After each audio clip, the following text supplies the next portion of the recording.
Hello, family. How's everyone doing today? I hope everyone is doing well today. Let's talk about it, family. Because Daejhanae, a.k.a. Imani Green, had an ice cold response to Shanquella's mother and to her father. She came out with a new response. And that response to the Robinson family was cold-hearted. Ice cold. Wow. Unbelievable. And let's talk about as well Tiffany, who is pre-ordering $99. And it's given that Tiffany is scraping the bottom of her piggy bank. Yes. See, that's what you get. When the people put you in a position, you should have did right by the people when you were in the position. And now, Tiffany's scraping the bottom of the piggy bank. And it's about dry. Yes, y'all already know what we got to do, family, for the ones in the back. For the ones in the back. This video is under fair use. Copyright disclaimer under Section 107 of Copyright Acts in 1976. Allowance is made for fair use for purposes such as criticism, comment, news reporting, teaching, scholarship, and research. Fair use is a use permitted by copyright statute that might otherwise be infringing.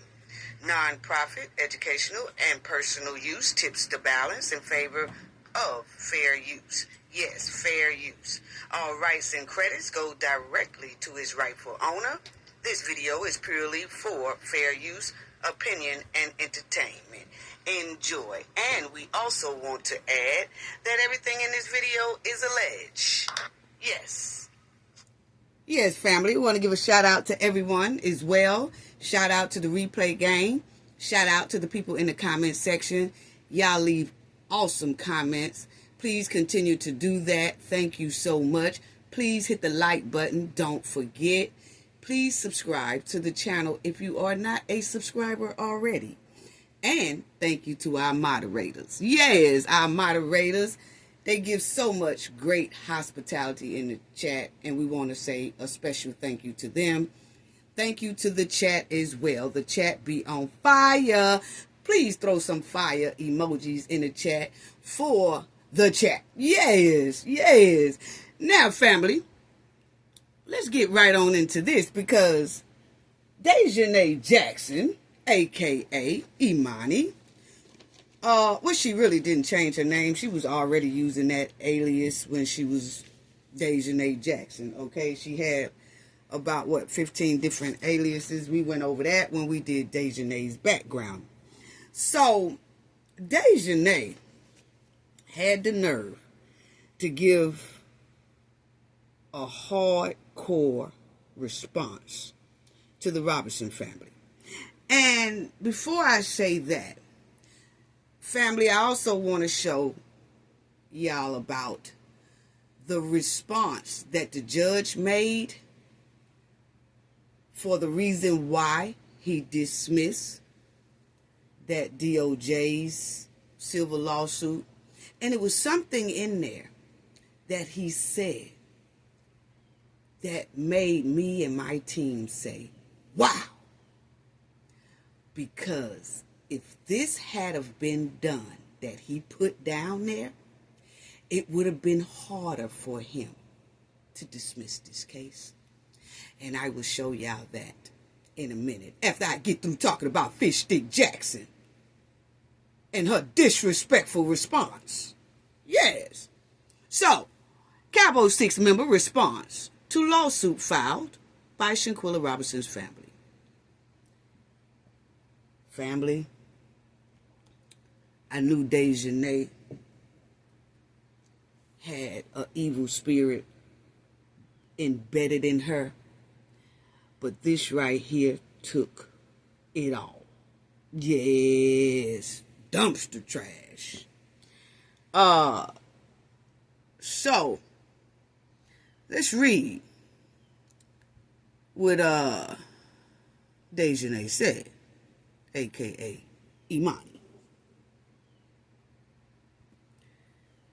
A member of the Cabo Six accused of taking part in Shinquila Robinson's demise in 2022 responded to the lawsuit filed by her family. Imani Green, a.k.a. Deja Jackson, who formerly went by Daejhanae Jackson, filed her response with the court on June 18th. Okay? Representing herself, Green claimed the original complaint was served to someone else at an address she did not live at, and that by the time she was served, the statute of limitations had passed. Wow! Wow! In other words, look here, I avoided y'all little lawsuit. And besides, it went to an address to someone else. Most likely that someone else y'all put on the lawsuit said Daejhanae Jackson, which is no longer me. It's me, but it's really not me, okay? But when y'all sent this subpoena to me as Daejhanae Jackson, I just ignored it because my name is no longer Daejhanae Jackson. My name is Imani Green. So I avoided it until I felt like y'all statute of limitations of a wrongful demise lawsuit was up. And after I seen that y'all wrongful civil suit limitations was up, then I answer y'all. So in other words, I played y'all and it's too damn late. Move on. Wow. Cold-blooded. Cold-blooded.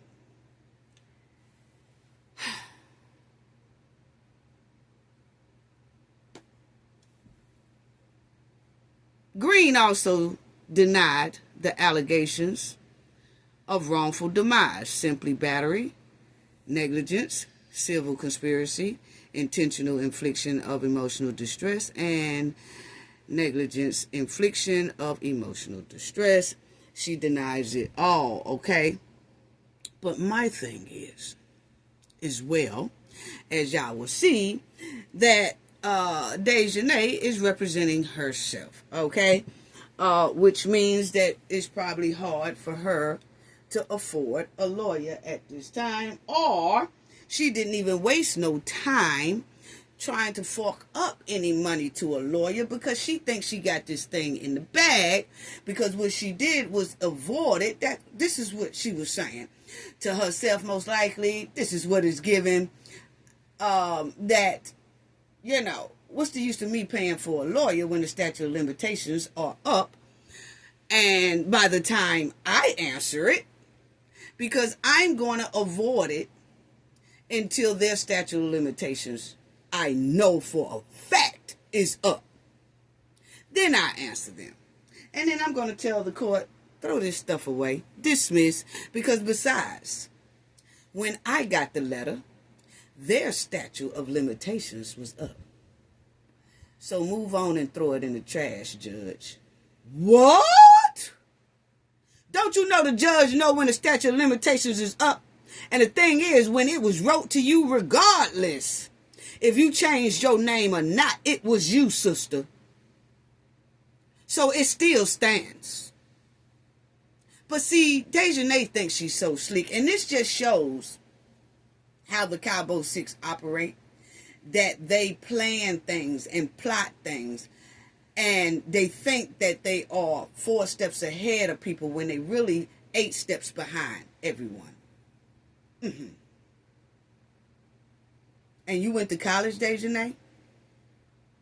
They said that you went to Winston-Salem. Remember that when we was going over Shinquila's case, we showed her in her little cap and gowns and all that stuff. Said she went to a Winston-Salem. Well, baby, you need to go back and get your money. Because if you think that this right here gonna fly, that because you avoided the letters that was coming to you, and because those letters were you, but didn't have your new name on it, that it's not going to pertain to you, so you can avoid it. until you make sure Shinquila statute of limitations is up for wrongful demise. And then you will try to play on the court's top, the judge top, and the Robertson's family top by saying, well, by the time I got it, the statute of limitations was over. So dismiss this judge. That was disrespectful to the courts. Yes, it was. And most likely, Daejhanae's response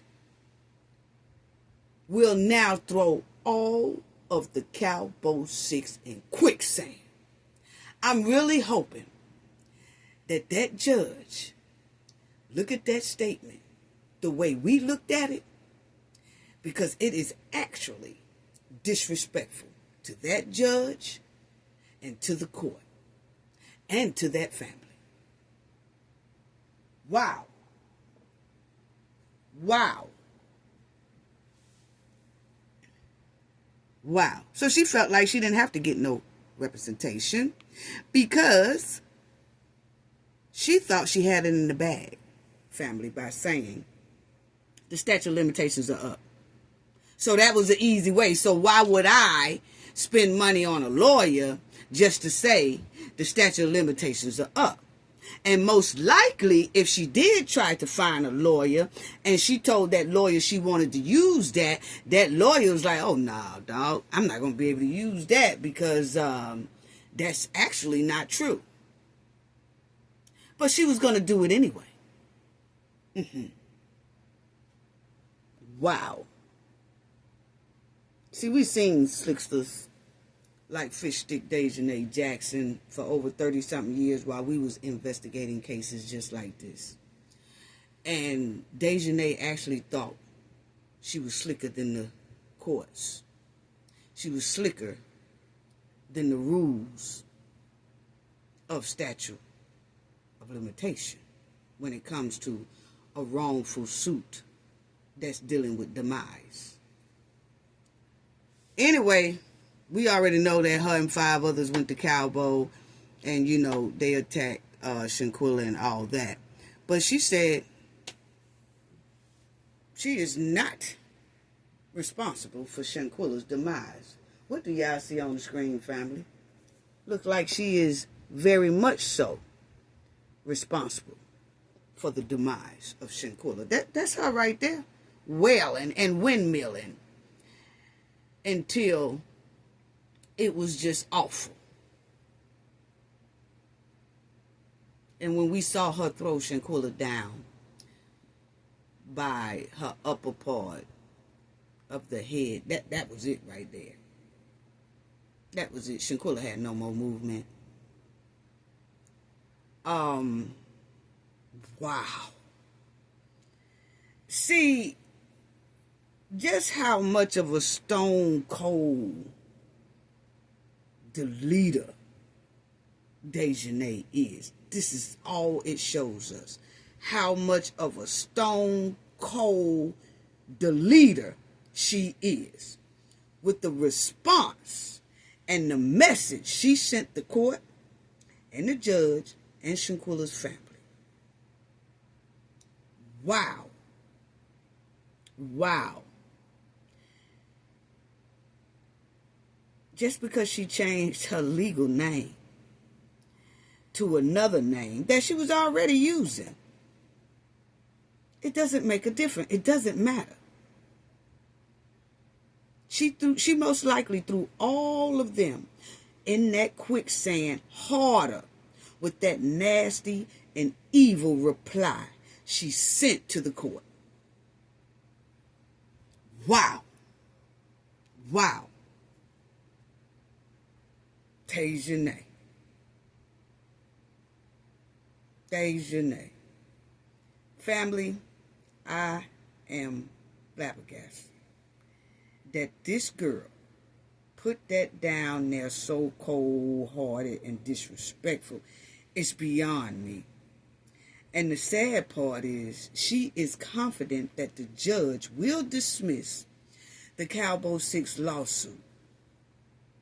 The way the judge dismissed the DOJ and the FBI and the State Department's lawsuit. It don't work like that. It don't work like that. And it's sad that she went to college and still is not educated enough to realize that. That's what it's given. That's exactly what it's given. Because you know what? Let me show this sister something. Let me show this hardcore deleter something. Wow. Wow. Okay. No. Avoiding lawsuits until after the statute of limitation expires generally does not prevent someone from being held accountable, especially in a civil lawsuit like debt collection. And that's exactly what this is. The Robinson family is collecting $100 million debt that they owe for taking a life. Yeah. Yeah. Let's talk about it. Let's talk about it, Cabo 6. Since y'all think y'all girl did something so smart here. Yeah, since y'all think she did something so smart, let us show y'all something. Court holds that actual knowledge of a legal proceeding is significant. It is evident that a defendant is aware of the legal action, even if they haven't been formally served. The court may still allow the case to proceed. What does it say? So, see, Daejhanae, by you avoiding the subpoenas, even if you hadn't said anything about, oh, the statute of limitation is up, even if you hadn't answered, you were still on that lawsuit. And they were still going to weigh their options pertaining you in Cabo 6, regardless if you answered it or not. See, when you don't answer, you just forfeit your rights. Don't nobody give a damn about you not answering or answering. And especially with your answer and response being this, it makes it harder on you.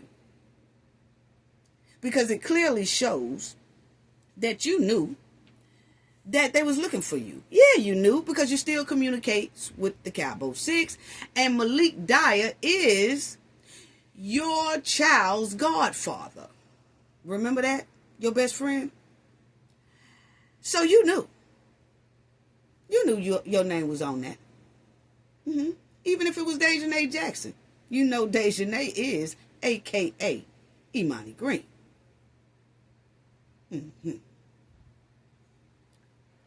So yes, default judgment. If a defendant failed to appear in court, a default judgment can be issued against them, potentially making them liable for the debt or other claims, plus court and fees of cost. Yeah, so, Daejhanae,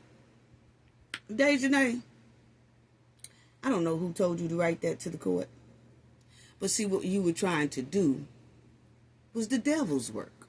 And you did the devil's work, and the devil flipped you right in that quicksand. Because this was a trifling response. Cold-hearted. Yeah, it was cold-hearted. Wow. And this junkyard, boy, this junkyard, backyard Barbie had the nerve to play in Shinquila's mother and father face, and the judge face, by saying the statute of limitations has passed by the time she was served at her correct name that she changed. She basically told Shinquila mother and father, I avoided your stinking lawsuit, and I intentionally avoided getting served, and I felt like y'all statute of limitation has passed, and that's why I did it. And then when I decided to answer y'all raggedy lawsuit, I can now tell y'all your statute of limitations has passed. and move on. And judge, dismiss this mess. What? That's basically what she did. And she basically said, out loud and hard and cold-hearted, I care nothing about deleting Shinquila, your daughter. I cares nothing about it. Next. That's exactly what is given, family. This is beyond demonic. She actually wrote this for the judge to see and did not give one hoots about it. She has no remorse about Shinquila's demise at all. At all. Avoiding Daejhanae, because we know you listening. You always listen to minds. I already know you do. But avoiding service doesn't stop the clock. No, it doesn't. Fish Stick Jackson. Can we repeat that to you again? Avoiding service, which is your subpoenas, does not stop the clock. So don't think because you didn't get served, that was it. Statute of limitations is up. The Robinson family have no more time to do nothing. So just avoid it. Trying to avoid being served with legal documents, while not illegal in itself, would not prevent legal actions from moving on forward. Okay? There are alternative methods of serving if personnel service is unsuccessful. In fact, it could result in court orders and decisions being made without the defendant's knowledge, which we has already said that. But for somebody as slow as Daejhanae, we had to give her the meaning 3 and 4 different times, because she really do think that because she avoided the subpoenas and she waits until well after the statute of limitations to file a lawsuit. See, that's for the family, not you. See, that was for the family, not for Daejhanae. That they had a certain amount of time to file the lawsuit within the statute of limitation of Shinquila's demise, which they did. They filed it right on the 2-year mark of Shinquila's demise. And when they filed it, and those subpoenas went out, and everybody got them, Daejhanae wanted to be the slick one. See, that's why nobody had heard from Daejhanae. She clearly says it right there in her statement. See, y'all didn't hear from me because I avoided y'all, basically. And then I changed my name. So while y'all was chasing Deja Jackson, who is me, I avoided it because I changed my name to Imani. So really, I can avoid it because my name is now Imani, even though I am Deja Jackson. And used to be Deja Jackson. I'm the same person, but I can avoid it because the right name is not on there. And by the time y'all put the correct name on there, then I say I got it. Which she had it the first time. It was no different from finding her. Notice she didn't say that she never knew about this lawsuit. She just said, y'all served it somewhere else, to someone else, who is actually Deja Jackson, who I have basically forgot about, because Deja Jackson did such a evil and demonic action in Cabo, Mexico. So I kind of forgot about that person, Deja, who is really me. But now I go by Imani. So tough luck to all of y'all. What? It don't work like that. Wow. And it's given that Cabo 6 are still strategizing how to boo-boo all over Shanquella, even after her demise. And I just hate that Shinquila trusted Khalil and went to Mexico, because she clearly had that feeling that Khalil shouldn't be trusted. She said it in a lot of her posts before she went to Mexico. Like, you know, it's a lot of friends that claim they friends and they treat you bad behind your back. You have to watch so-called type friends. She was sending out messages in her posts, and that was basically aiming towards Khalil. But then Khalil sugarcoated her back into being friends, and then convinced her to come down to Cabo, Mexico, so they could delete her. And that's exactly what they did. And while they was doing that, she was looking up at a so-called best friend of hers, like, why are you not helping me? Why are y'all doing this? And Khalil sat back and smiled and laughed.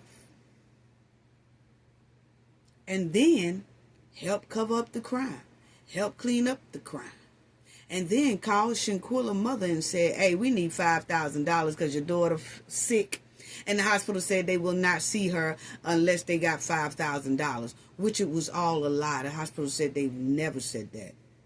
Said American citizens can come to their hospital. See, Khalil just flat out lied. He was just trying to extort $5,000 from her mother. Wow. Then they bought Shinquilla's suitcase back after they dipped and left Shinquilla's body down there. They left her body down there hoping it would never be found. Wow. That's what they was hoping on. But Shinquilla's father pressed endlessly to find his child down there in Cabo, Mexico, and he did, in a morgue. Wow. And Deja Jackson has the nerve to say, it's too late. Move on. Don't nobody care nothing about your daughter. Not for real. If that ain't ice cold, that's a stone cold deleter right there. Yeah, it is. Yeah, it is. To tell a mother and a father that in a response for the world to hear. And we know that the judge is still deciding on this case. He's still weighing on rather to dismiss this lawsuit away from Cabo 6 or rather to let it move further to a civil suit trial. But we hope the judge really pay close attention to Daejhanae, a.k.a. Imani, response to the court and to Shinquilla's family, and basically to the world. We hope he really pay close attention to that and not dismiss this lawsuit against Cabo 6, because her response clearly was disrespectful to the court and to the family. I mean, I was shocked. Basically, she told the judge, you know, hey, statute of limitations is, how you tell a judge what the statute of limitations is up on? He know the law a lot better than you. And what you stated as your response was clearly wrong. But you was trying to be so smart with it, so evil with it, and trying to clap back at the mother and the father so hard till you basically threw yourself in that quicksand. Like I said, how deceitful to the courts for her to even write something like that. That was deceitful. Because what she said on there is a plump lie. statute of limitations has not passed, sister. Not for you. Just because you avoided a subpoena doesn't mean it's no longer any good. Wow. I hope this judge make a decision not to dismiss. And let's talk about the reason why the judge said that he dismissed some of the lawsuit, which was the DOJ, the feds part. He dismissed that part, but left the Cabo 6 still open. Okay? But let's talk about that, because it was something in there that made me and my team say, wow. And it was unbelievable. As y'all will see, the judge did write he wrote a long response on why he dismissed that lawsuit against the federal government, okay? But as you will see, plaintiffs pled factual content that allows the court to draw the reasonable inference that the defendant is liable for the misconduct alleged, okay? Court must draw all reasonable factual inferences in favor of the plaintiff, okay? You'll see here he said the court must separate fact from legal conclusions, as mere conclusions are not entitled to a presumption of the truth. Okay? So a lot of this was saying that it was a lot of things in the lawsuit that was against the federal, the FBI and DOJ and all that. A lot of it was a lot of presumption. It wasn't really factual truth. Meaning that when you say they took a long time because they was trying to stall the case out. Well, you have to have facts to know that the reason why it took them a long time to come to a conclusion is because they was trying to stall out. How was they trying to stall out? What steps can you tell us that can prove that they was stalling out? Okay. Things like that. You know, you have to have kind of factual evidence against who you putting this lawsuit against. However, well pleaded factual allegations are entitled to a presumption of truth, okay? And that the court have to determine whether or not that this is true, or is it somebody assuming something? And that's where the judge said he had a hard time with, because it was some things that was stated on the lawsuit that was somewhat kind of assuming this is what they should have did, or assuming this is how they did it, but didn't have factual evidence proving that. Okay? And he gives an example. He gives an example here. Okay? Let me blow it up a little bit more. Okay, yeah. Okay. Plaintiff amended complaint includes a punitive cause of action against the FBI for negligence. Okay? The FBI informed Salamandra Robinson that it opened an investigation into the deletion of Shinquila Robinson in November 2022. The FBI advised Salamandra Robinson, her family, and the public that no enforcement proceedings would commence, and the agency would not be pursuing federal prosecution of any of the Cabo 6, okay? The plaintiffs summarily stated that the FBI has the non-discretionary duty to investigate deletions of American citizens that occur overseas, okay? And that the FBI breached this duty by failing to respond to this investigation. Now check that out. Remember when their lawyer came up there a lot of times during this case, you know, when it was going on, you heard the lawyers say this a lot of times, that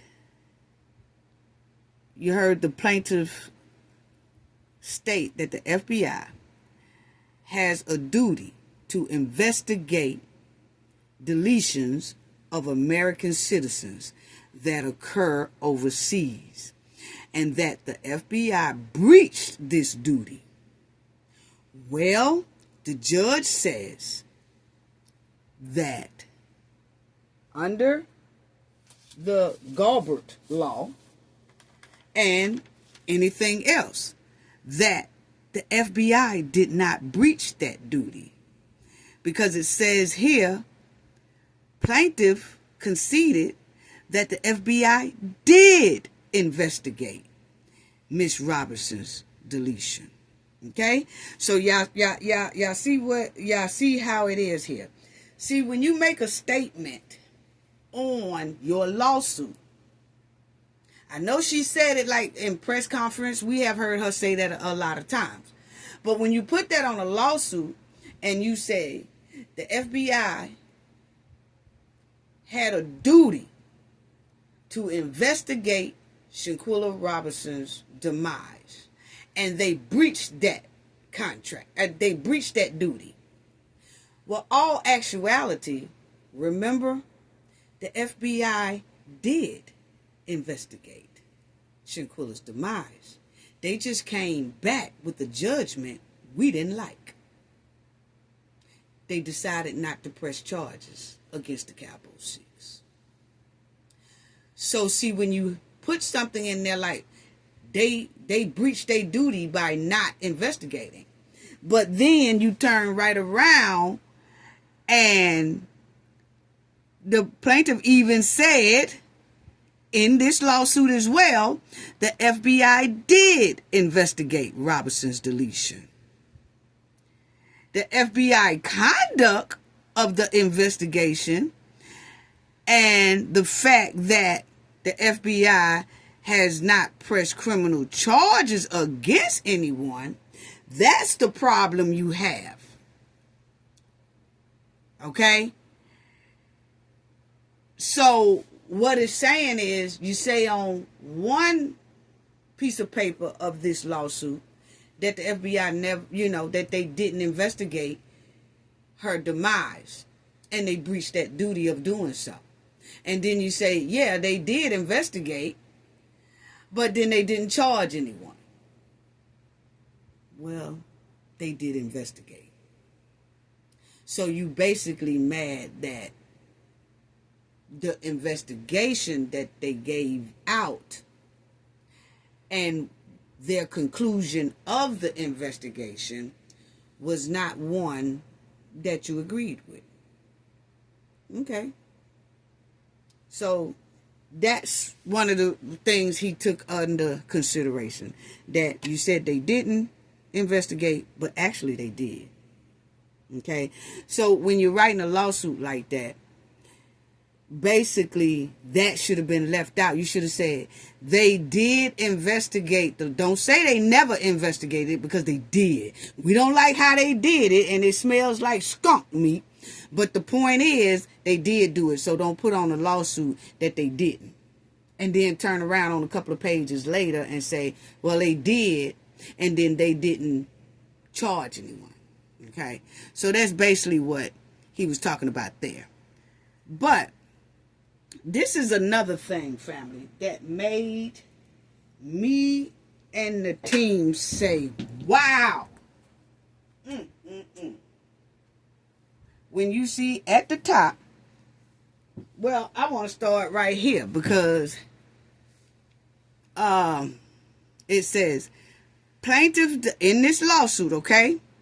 They are saying plaintiff does not allege that any employee of the FBI ran afoul of any specific federal statute, regulations, or agency policies relating to the conduct of an investigation. By failing to do so, can y'all see this? Hold on, because I want y'all to see all this. By failing to do so, plaintiff has not carried her burden of pleading a cause of action that is facially outside of the discretionary function exceptions. Okay? Now, did y'all understand what they said right there?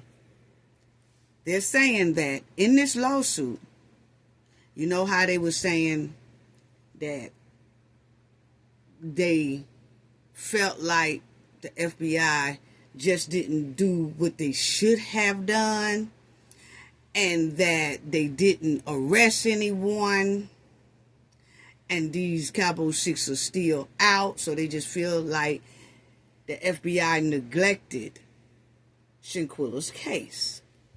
Well, the judge is saying here, notably, plaintiff does not allege that any employee of the FBI ran afoul, means did something they weren't supposed to do, or any specific federal statutes, regulations, or agency policies relating to the conduct of an investigation.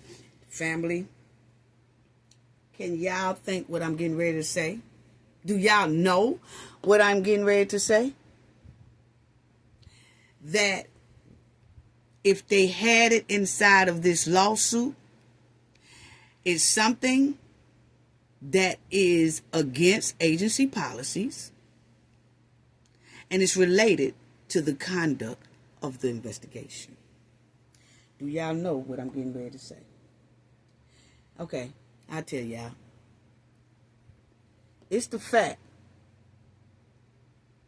that Cafe and her team worked hard, and we handled Shinquila's case, and we stayed on top of Shinquila's case, and we basically did for Shinquila's case the way we do for cases on the outside for over 30-something years. We showed where there could have been a conflict of interest. Khalil relatives related to Sandra J. Harrison relatives, who is one of the DOJs. And her relatives are related to some of Khalil's relatives. That within itself, and the way we broke it down, we showed everybody step by step, by step, by step, the connection, everything. And we did that for free. We didn't ask for anybody to give us a dime out of the Robinsons family or the Robinson legal team. None of that. We did it because we wanted Shinquila to get justice. And that was a key icing that could have been used on that cake. And it wasn't. Oh, and everybody knew.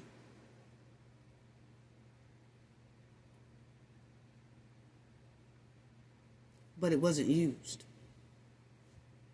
Don't know if it wasn't used because it came from Cafe. Someone who have 30-something years worth of experience in this type of dealings. Or was it just ignored because it felt like Cafe didn't know what the hell she was talking about, even though she have done it for over 30-something years. But the point is, it would have shown it would have shown, at least, notably, it would have shown that any employee of the FBI ran afoul. Foul means something stank.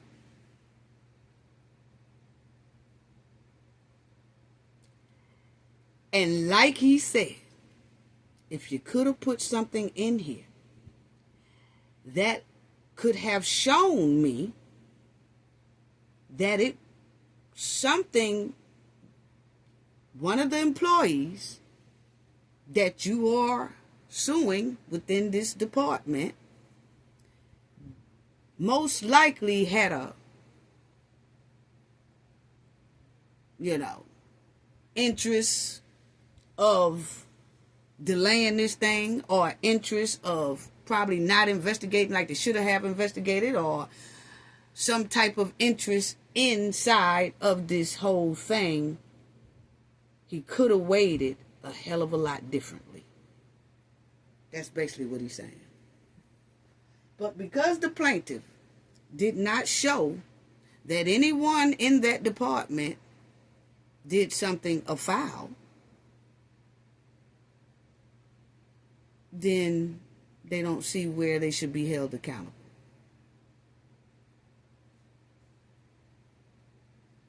Wow. Wow. That's what I wanted to show y'all. Then he also said that under FTCA is an action shall not be instituted upon the claim against the United States for money damages for injuries or loss of property of a personal injury or demise caused by the negligence or wrongful acts of omission of any employee of the government while acting while the scope of his office or employee, unless the claimant shall have first presented the claims to the appropriate federal agency and his claim should have been finally denied by the agency in writing and sent by certified or registered mail.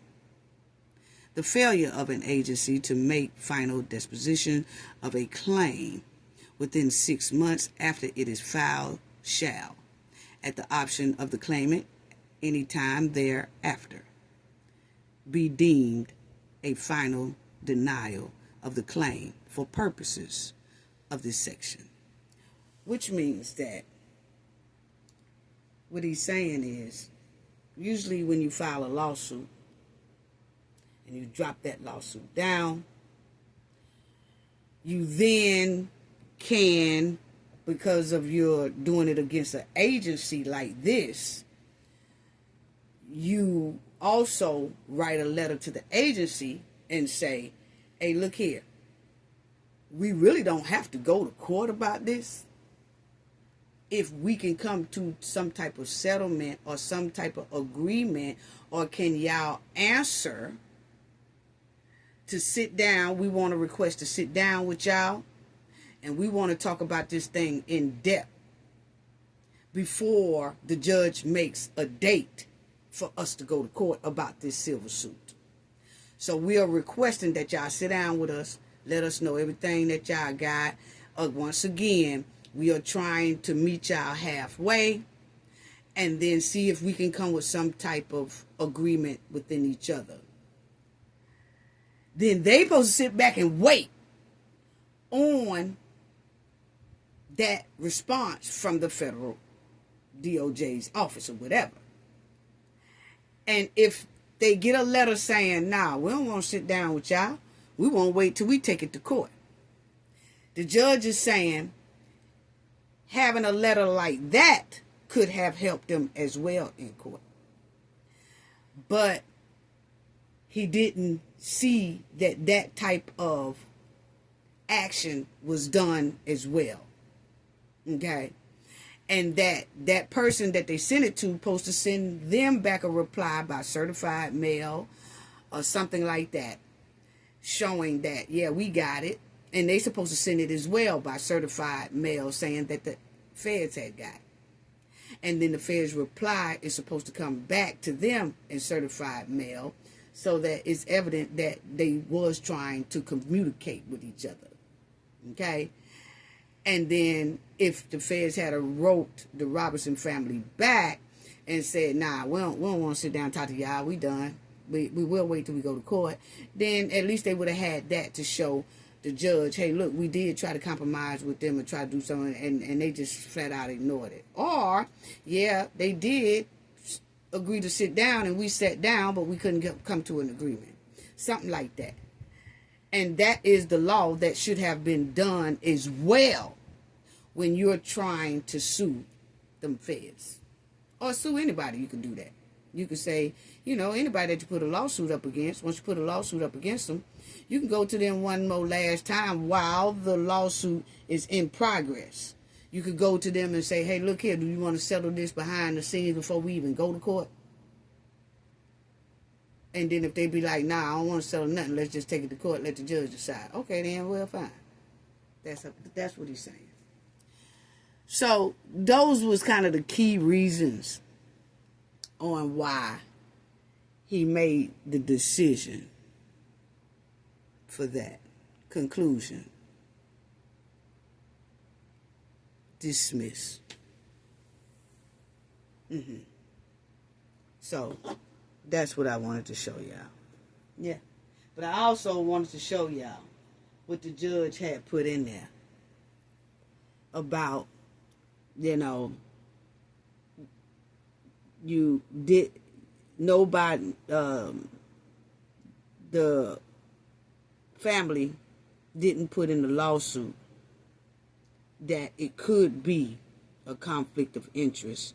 You know, like they didn't put anything in there where the FBI could be negligent because of this right here. Now that right there, once we put it down there, will have to be proven that this is so. Well, hell, we had all that up on our channel.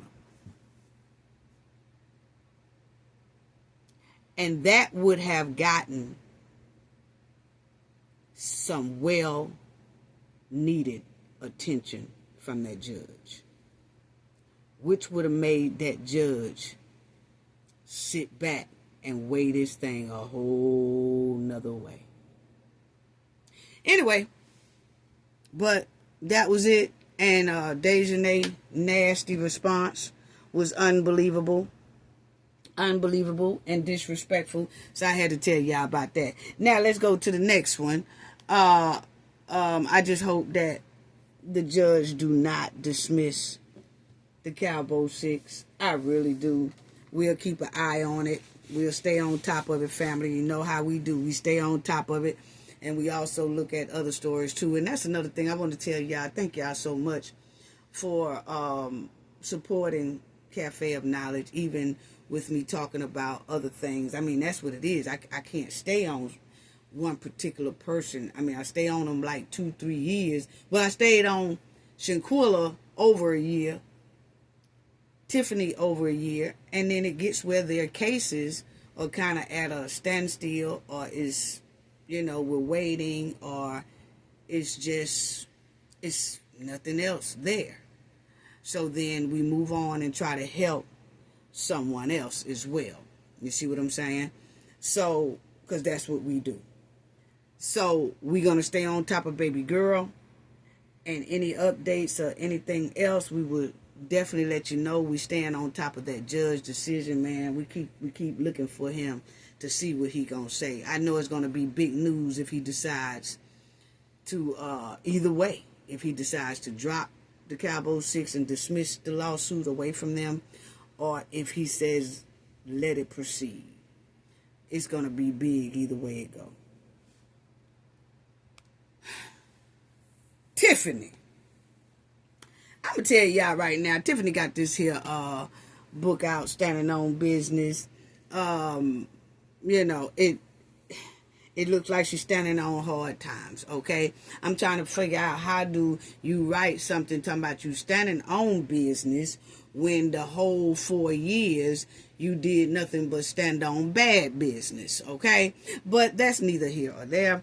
Let's talk about Tiffany scraping the piggy bank, okay? And it's low. It ain't nothing but it's not even no more paper in there, okay? It's just ching ching ching ching, just nothing but change up in that joint, okay? Now Tiffany wants to charge a whopping price tag for telling an all book, okay? A tell-all, okay?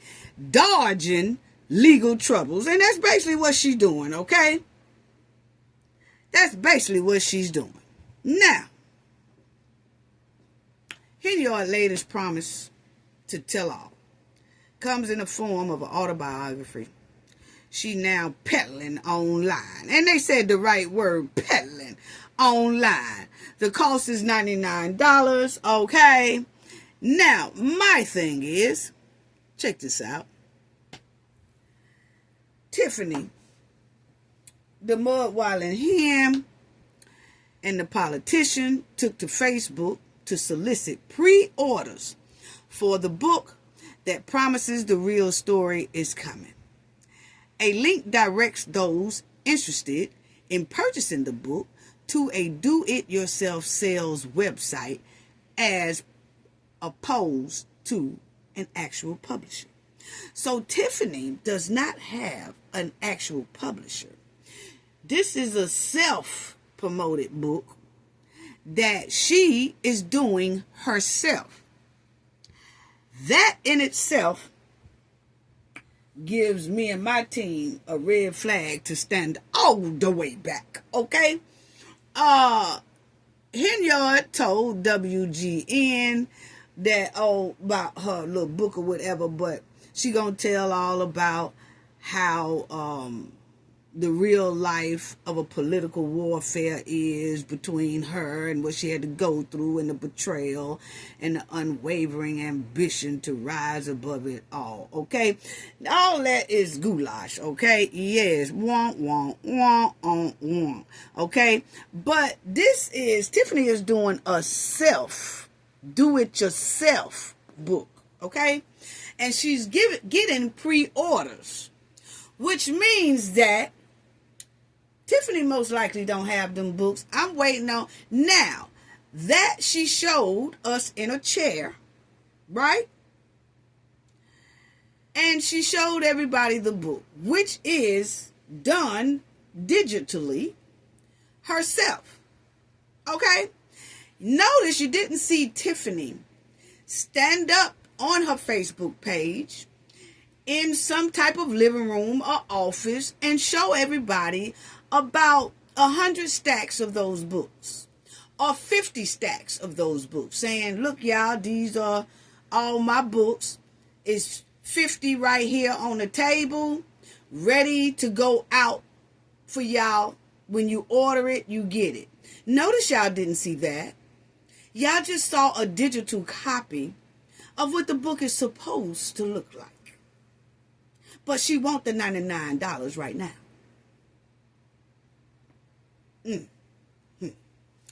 Anyway, a do-it-yourself website refers to a website that an individual or business creates and manage themselves, typically using website builders and platforms that offer pre-designed templates and drag and drop interfaces.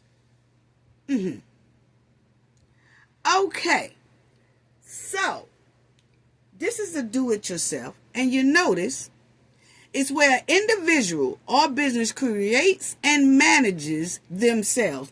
Tiffany couldn't even manage her burger truck. Good Burger. She couldn't even manage that. She couldn't even manage the village. She couldn't even manage the township. But Tiffany wants us to believe that if you send your $99 in, for some book copies nobody has seen. If so, please send us the link to it. We talking about where Tiffany is actually showing on her Facebook. Y'all know how she used to be on her Facebook all out there in the parking lot showing that she's giving away that freezer burnt turkey and freezer burnt neck tails or whatever. All that stuff was freezer burnt. Turkey tails. Turkey smoked tails. Turkeys. Remember when she was showing everybody physically? Oh, look at the line. These people want my food. These people need this food. Remember that? When her and her homegirl, she was filming that on Facebook, where they was dropping it like it's hot. Like 4-5 broke old hens, dropping it like it's hot. While they was giving away food. But for some reason, Tiffany didn't do a live showing anyone at least 50 copies of that book. That the books are ready to go out. She's just showing the digital version.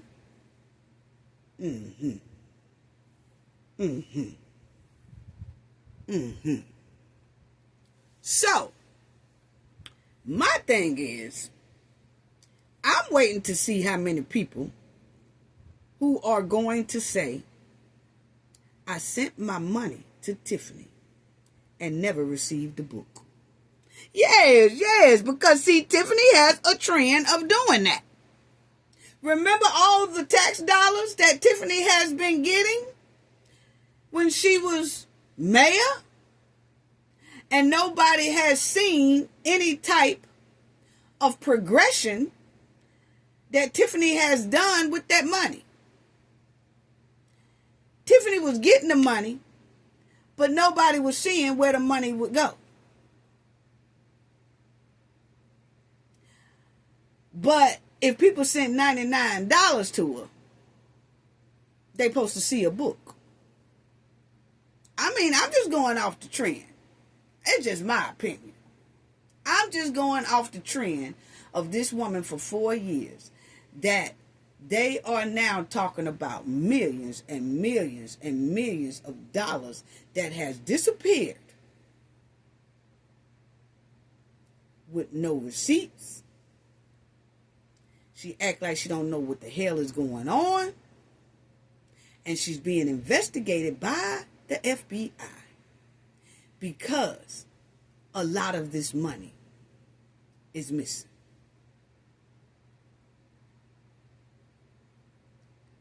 But then she turns around and tells the public, send me $99 and I'll give you a copy. What?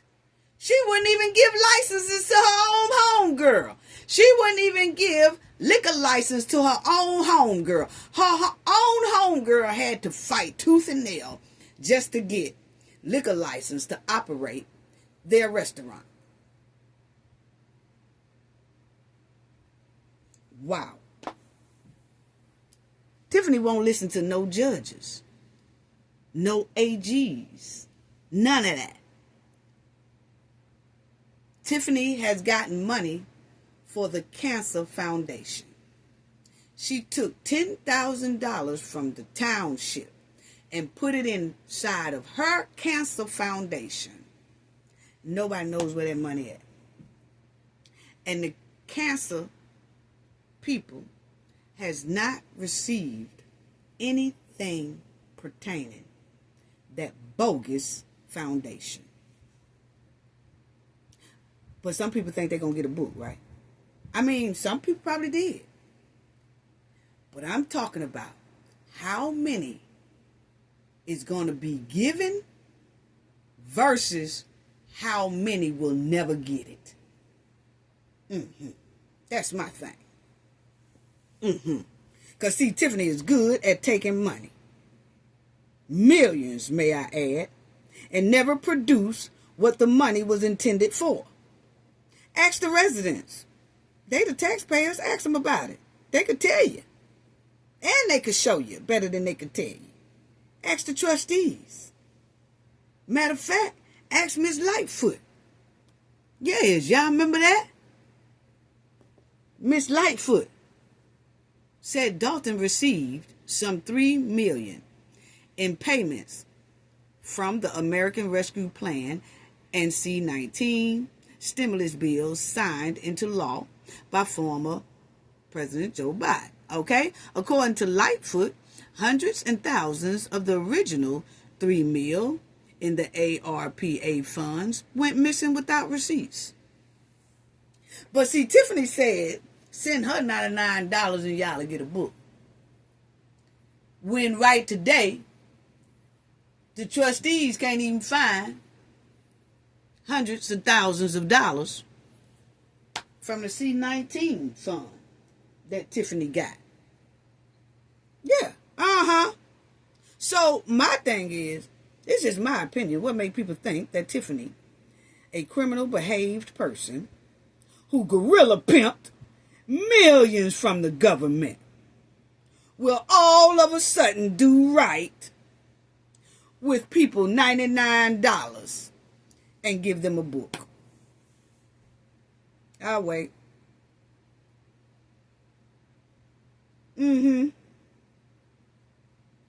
See, no. I can hear the excuses coming from Tiffany Raggedy Mouth. Yes, I can. Y'all remember that right there? There it go right there. Remember? Miss Lightfoot said that money was missing. Yes. Said it was missing. Yeah, there you go. Yes. That's what she did her report. Money missing, slap gone. Tiffany got a first allotment of $1 million, then got a second allotment of $1,500,000. Where that money at, Tiffany? Where that money at? Where that money at? So see, when a person tell me that who got that type of behavior, that millions and millions and millions be missing around them, and then they're gonna say, like, if a person has a habit of taking millions and millions and millions and millions, they got this habit for over about 4 years, and then that person tell you, hey, give me $99 and I'll send you something. Oh, hell no, I ain't. No, you don't know. No, you don't know how to do money. You don't know how to do people right. You don't. You supposed to do for the people for C-19. That wasn't done. No. You took the money, but we ain't never seen the product. So you mean to tell me all of a sudden Tiffany supposed to do the right thing and take y'all money and then y'all see the product? Like I said, some people probably will receive that book. But how many will receive it versus the ones who don't receive it? Tiffany doing this to try to get her some attorney money because obviously she can't use the village money and the township money for attorney fees. So this is what is given, my opinion. This is my scenario on this one right here, is that Tiffany is charging them $99, trying to get as many $99 as she can to help with legal fees.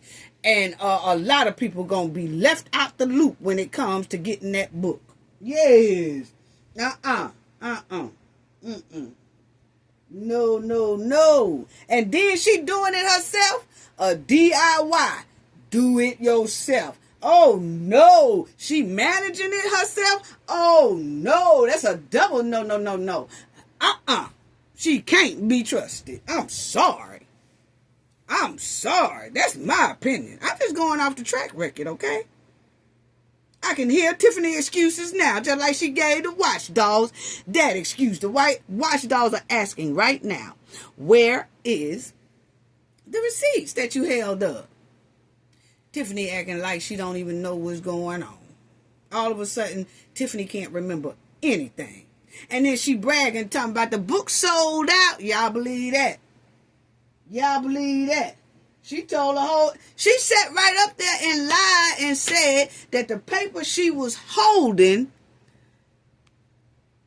She lied and said this paper she was holding is a credit card receipt to show that the trustees stopped the credit card.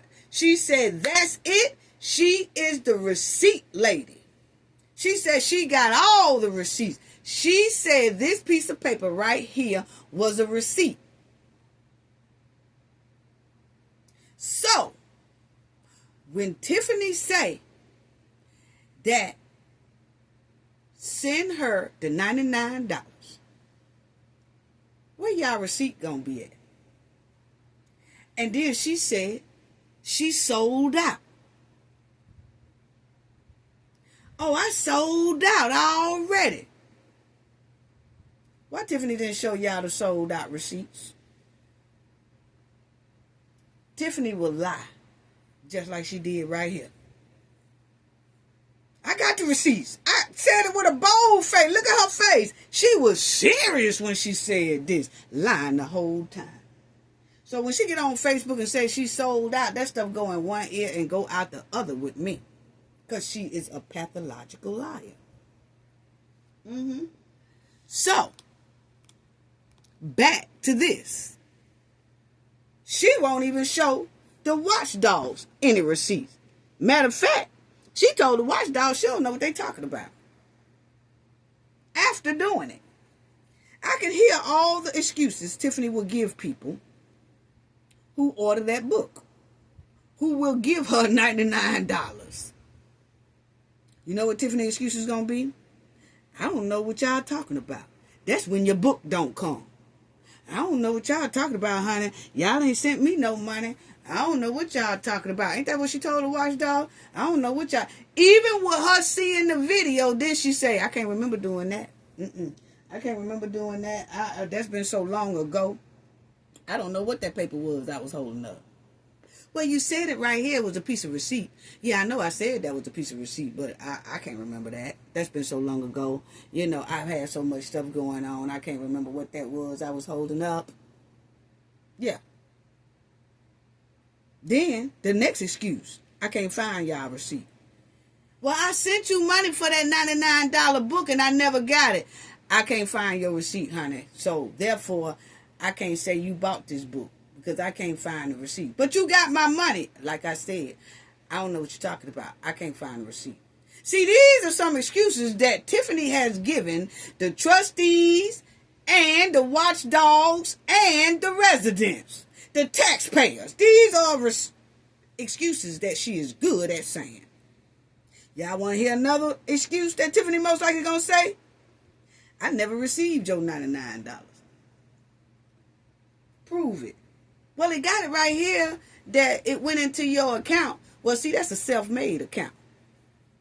See, that's not like it's going to a book publishing company who will be liable to take orders and to make sure that people get their product. No. Tiffany is doing this herself, which means that the only person that you have to rely on would be a criminal behaved person that the FBI is investigating right now for taking money. What? And you think I would send her $99 for a book? Besides, she ain't even worth $2. Why would I pay $99? You want to know another excuse she'll say? I shipped your book about 2 weeks ago. Just wait on it. Just wait on it. It should be there next week. Lying the whole time.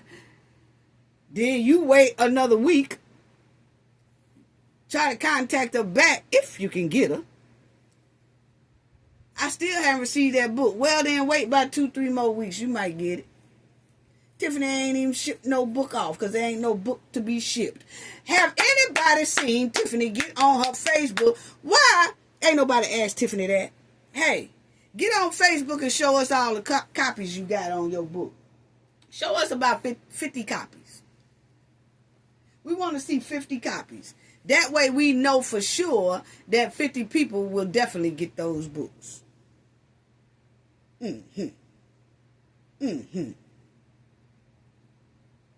What? Tiffany will be hollering in a minute. I don't know why y'all didn't receive y'all book. I shipped it to you. She's a big liar. And then, when y'all keep on asking her about all them books that she got money for, Tiffany gonna say, I plead the fifth. I plead the fifth. I don't know what y'all talking about. I don't know nothing about no books. I don't know nothing about, I said I sold out, but I had that mixed up. I can't remember. That's been so long ago. What? And Tiffany know her ass ain't never shipped no books. But she gonna tell everybody else, I already shipped it out. And then as time go on, see, that's when Tiffany used the excuse of, it's been so long ago, I have forgot. I don't know what y'all talking about. Yeah, I can't wait to see how many people that say that they did not receive their book. Versus the ones that said they have received the books. We'll sit back and wait and see how many people will start filing more new lawsuits on Tiffany because she didn't give them no book and they gave her $99. We waiting to see it because, hey, she already got a stack of lawsuits on her head right now for doing this exact same thing. Taking money and not producing anything for that money. So we're going to sit back and wait and see. And then that'll be good content to laugh at. The fact that Tiffany done took $99 and $99 took all that money from people, and them people have not received one book. And I wouldn't be surprised if she sent them a little ad copy. Just a fax machine copy. She just copied some stuff. Then she had a nerve to say it's going to be in a 3-part book. Did y'all scope that out? Because that's another thing that kind of is a red flag to me, because I done heard of people writing books and then later on they decide to do a part 2. But Tiffany said this book here is gonna be in 3 parts. Okay? There you go. She claimed it will be the first in a 3-part series. What? In a 3-part series. So, actually, Tiffany, this first book might have nothing but, oh, I'm a mom, and I'm such and such years old. My boyfriend, Kamal, he been by my side. I was a mayor for 4 years, and I was a supervisor for about 2.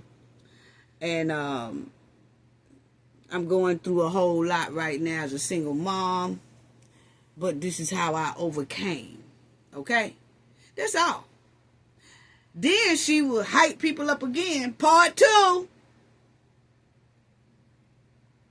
$99. The next one might be $150. But the point is, she's saying clearly here, basically, that the first one really ain't going to be about nothing because she's going to chop it up in 3 parts. What?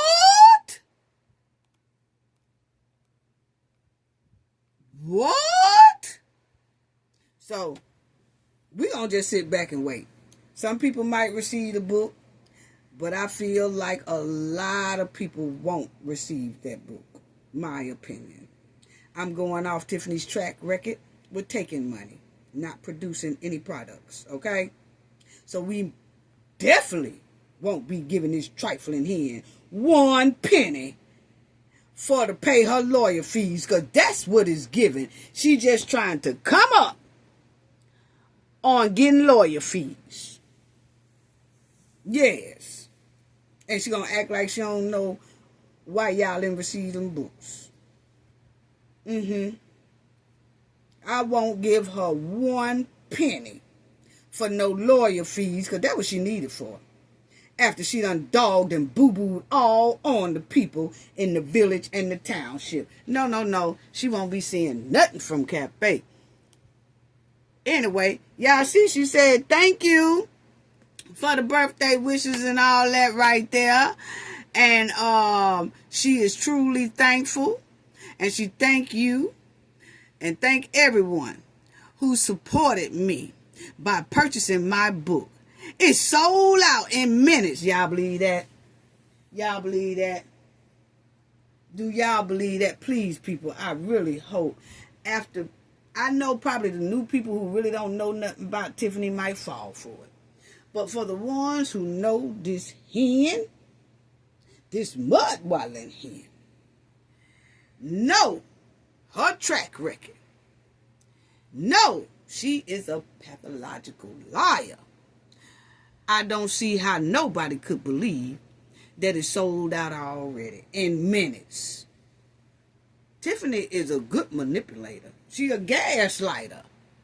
Talking about I truly appreciate it. But she put it in a Facebook post. I ain't showed y'all one receipt that them books were sold out. She ain't showed one receipt, and she ain't gonna show any receipts. She most likely got about 10 orders, and them was from homies. But then again, she was taking care of her homies and putting money in her homies' pockets, so they probably didn't order one either, because they don't have no means of jipping off the government either anymore. So, ain't no sold out. What she mean? Sold one book or two books? She sold out? Anyway. Tiffany right here, this the look y'all gonna get when people start asking where they book at. What? I ain't got no money for no book. Y'all did not send me no, I got the receipt from my Cash App that say it went to your Cash App. I got the receipt from my credit card saying that it went to your website.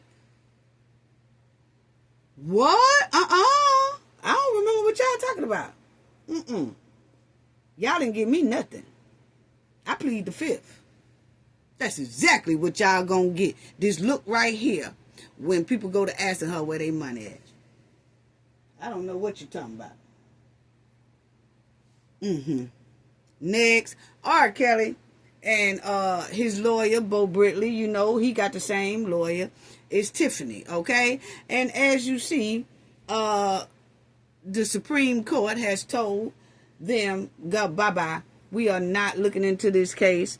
It's no reason to. It's voided. Bye-bye.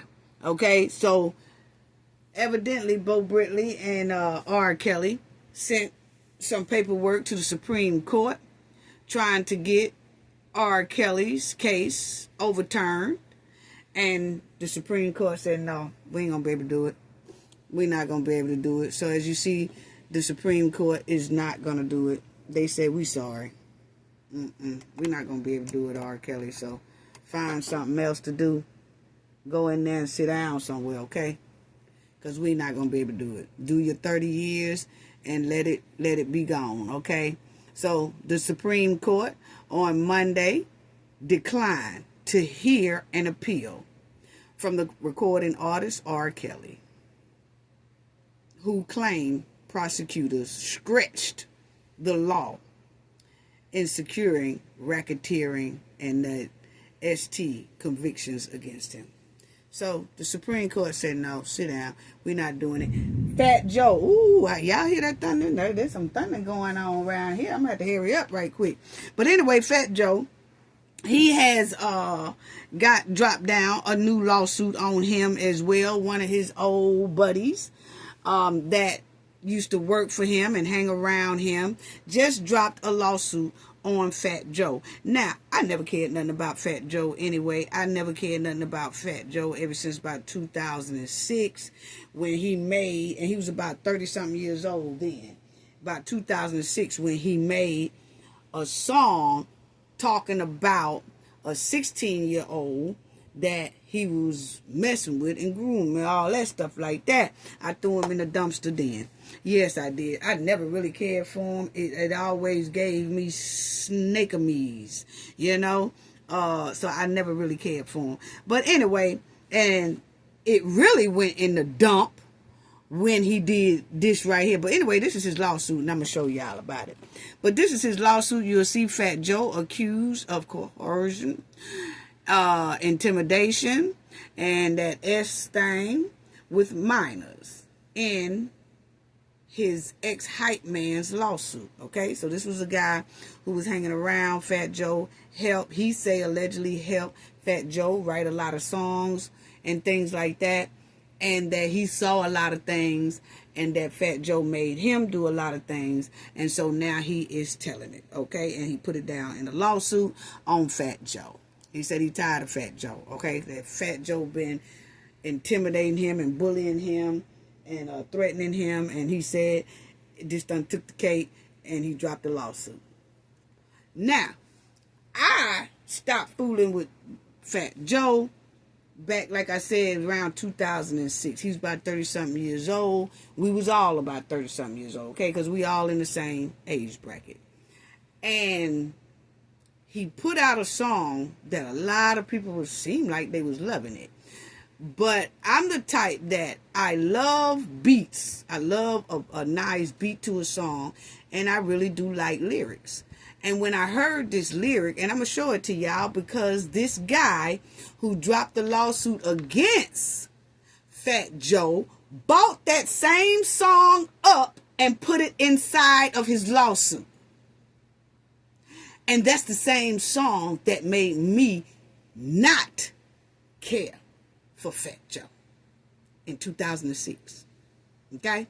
Now, then when they had the C-19 and people was doing verses, the artist was doing verses, Fat Joe got on the stage and he said some disrespectful things about two black women.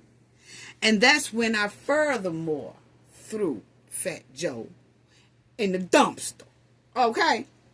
So, this is what made me throw him completely in the dumpster, because I watched that verses that Fat Joe did with Ja Rule.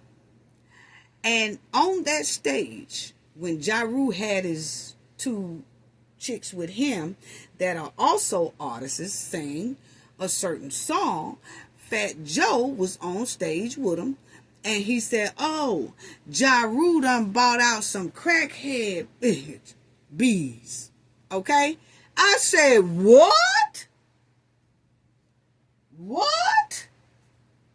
That was a big thing. I also did a video on that. I was so hot. But anyway, y'all, see, Fat Joe apologized for calling Ja Rule collaborators dusty bees. That's exactly what he said. Oh, Ja Rule done bought his dusty bees out here. Dusty what? See, he always have disrespected not only the black culture that he so hardly tries to be like, but he also did it to the black women. And he used to hang with another chick, can't think of her name right now, but she's black or whatever, used to be married to Papoose Remy Mars. And she protected him, of course, because she was getting money out of him. Okay. But it still didn't change our mind on how we felt about Fat Joe, especially when he said that. Okay?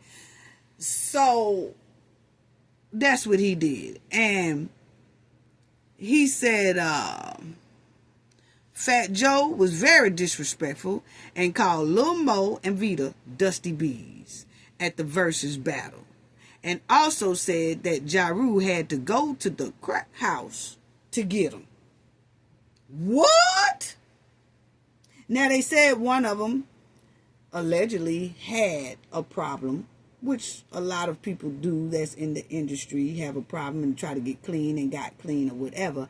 But he decided to get on that stage and bring that up. Oh, he done went to the crack house to get his dusty bees. So I was too through then. So I furthermore threw him in the dumpster. But you see, Fat Joe is accused of basically what Diddy is accused of, but a little bit worse, because this one here is showing these lawsuits have kids in it, okay? And so you'll see here a 150-page lawsuit. Yes, it is. It's a 150-page lawsuit that was dropped June 19th by his homeboy called Terrence T. Dixon, which they called TA. Okay? And he was worked with Fat Joe for over 15 years, from 2005 to 2020. Okay, and he was Fat Joe's hype man, you know, lyrically in the background and all that stuff like that. But Dixon claims that Fat Joe engaged in a lot of labor exploitation, financial fraud, the S manipulation, the V intimidation, and psychological coercion. Okay. And he also said that he helped write a lot of Fat Joe's songs, including Congratulations and Ice Cream, without getting any type of fair compensation for doing so. Okay. Now, why didn't he just pay this man?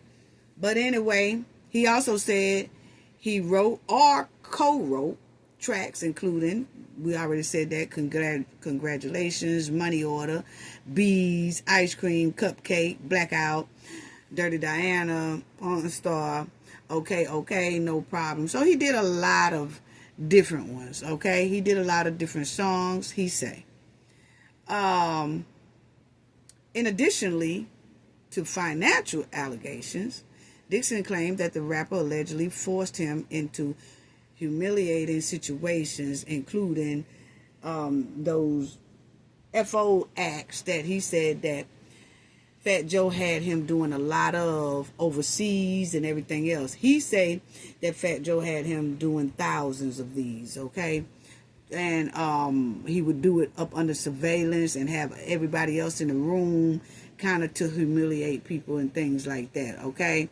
So he also said about the job loss and the physical harm that he endured while working for Fat Joe. The lawsuit claimed that Fat Joe and an associate allegedly, y'all know what that is, kids, and psychologically basically groomed the kids as well, okay? And he said that Fat Joe was going with this 15, he was engaging in some activities with 15-year-old and 16-year-olds that he said he witnessed himself, and that he also said he has receipts for. He also said that Fat Joe moved this 15-year-old girl around the corner from him and his wife. He said that Fat Joe moved a 15-year-old around the corner from where Fat Joe and his wife stayed, because this 15, 16-year-old supposedly was Fat Joe's girl, allegedly, okay? And that he was messing with a lot more in that age bracket. But he said that this particular girl here, that Fat Joe, who was around in his 30s at the time, messing with this 16 or 15-year-old girl, that this girl was really, Fat Joe was in love with this little girl, okay? This is what he said allegedly in his lawsuit, okay? But he has all that in his lawsuit. He also said that that song that I was talking about, he also said that that song, he has that in his lawsuit, and he has the lyrics to the song in the lawsuit. He said that that song was written for that 15-year-old girl that Fat Joe was dealing with, allegedly. Okay, this is all what he said in this lawsuit. Okay, and he said he got receipts. Now, this is the song that I did hear around 2006 that made me side-eye and made me stop even listening to anything Fat Joe makes. That didn't only go for Fat Joe, for me. It went for anybody else who was grown in our 30s or 20s or whatever, talking about messing with someone young. Especially when they didn't say in their lyric, when I was 17 and she was 17, or when I was 17, she was 16. If they didn't specifically say that they was kind of the same age as the person, I didn't fool with them. Because it automatically tells, why is a 30-something-year-old, 40-something-year-old, 50-something-year-old man singing a lyric such as she was 16 and then she was my baby? What? And you 30, 40, 50 years old singing that type of track. Okay? So, but anyway, this is the song, and it says, she my mammy, she's my baby, I love you so much, you drive me crazy, wanna be down, jump in the car, rolling with me, I'll make you a star. Now she was only 16. See that? That's where they lost me. That's where they lost me, and I stopped even dealing with them. I remember this song. But anyway, he said, now she was only 16. I had to nurture that and give her some growth. Waited till I touched that kick. Told she's going to have to work if she gonna get ahead. And then he said something about she better give me that. Okay? But anyway, it was just a stank song. It was a stank song. And when I heard she was only 16, I was done then. But this guy, this TA, he has this in the lawsuit. And he says in the lawsuit that that song was actually dedicated to that 16-year-old or that 15-year-old Fat Joe was dealing with. Allegedly, that's what he said. And he said he wrote some of the songs for Fat Joe, and he also was around Fat Joe for a lot of years, for over 15 years. So he said he know what he's talking about, and he got receipts. He got voice recordings as well. He has attached a lot of voice recordings to this lawsuit and a lot of receipts to this lawsuit to back up what he is saying, allegedly. Okay?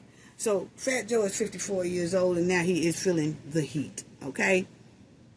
But Fat Joe lawyer said, TA is only filing this lawsuit because we filed one against him in April.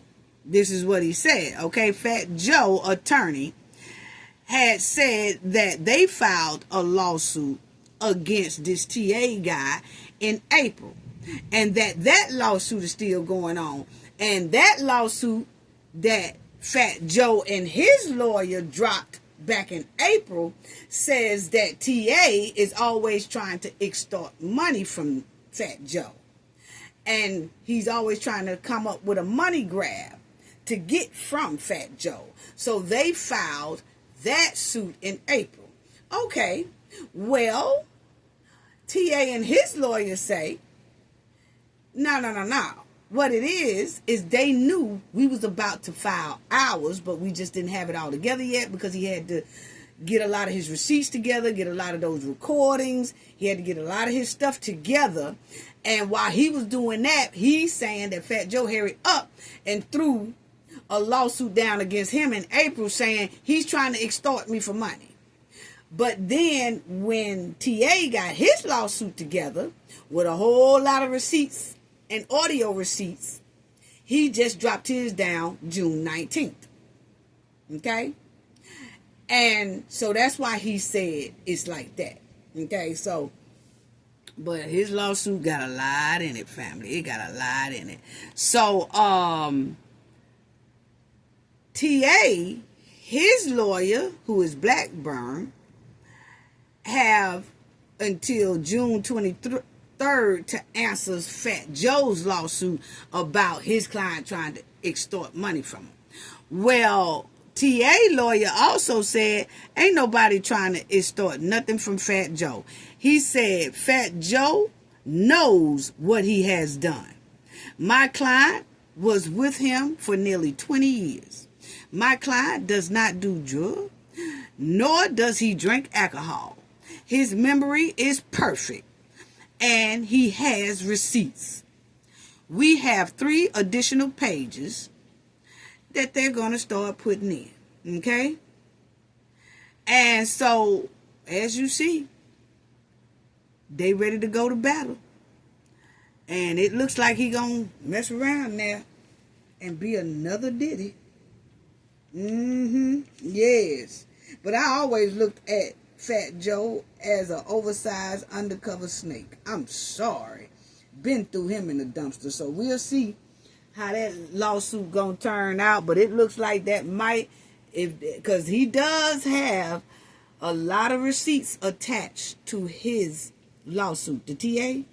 And he also have a lot of audio showing that Fat Joe was trying to organize a hit on him, okay? and he got audio of that as well. So he has a lot of stuff. So we'll have to just see how that go, where it's gonna go, and things like that. Also, Diddy. Okay, Monday the prosecution played a lot of yesterday, they played a lot of FO videos for just the jury and the lawyers to see, not the people, okay, in the courtroom. Only the juror and the lawyers could see, and the judge could see the FO videos. And so that's basically what they spent all day yesterday doing. And these was videos that they confiscated, they say, from Diddy's house when they did that raid on his house, okay? The prosecution are basically showing the jury about how the FOs was performed and conducted and directed between Jane, Diddy, the P-Tutions, and Cassie too, when she was in there, okay? So that's basically what they was doing, trying to show an organization ring, okay? And the P-Tutions the prosecutions already let the jury know through testimony how FOs was organized, during different people testimony. They was already saying how FOs go and how they had to go in there and clean up, and then some of the P-Tutions was up on the stand saying, yeah, they paid me and I had to do this and we did this. Well, yesterday they showed the videos of some of it, okay, of how it was going down in those bedrooms, in those hotel rooms, okay. So that's basically what they showed the jury. And they also showed a lot of text message between KK and Diddy and P-Tutions and Jane and Cassie. They showed a lot of text message before, family, but yesterday they showed additional text messages that shows that they was an organization / ring, but operating up under the business at the same time. Okay, so as y'all will see, and I'm glad that Diddy mother, I'm so glad that somebody put that little bug in her ear about dressing a little better and dressing much more so fitting the court. You know what I'm saying? Instead of dressing like one of Diddy's FOs, okay? I'm just sorry I had to say it like that, but mama has been dressing so much better. Claps, claps, claps. And we've been saying that. So she looking a hell of a lot spiffier than she was looking at the beginning of the trial. When the trial was first starting off, I was like, come on now.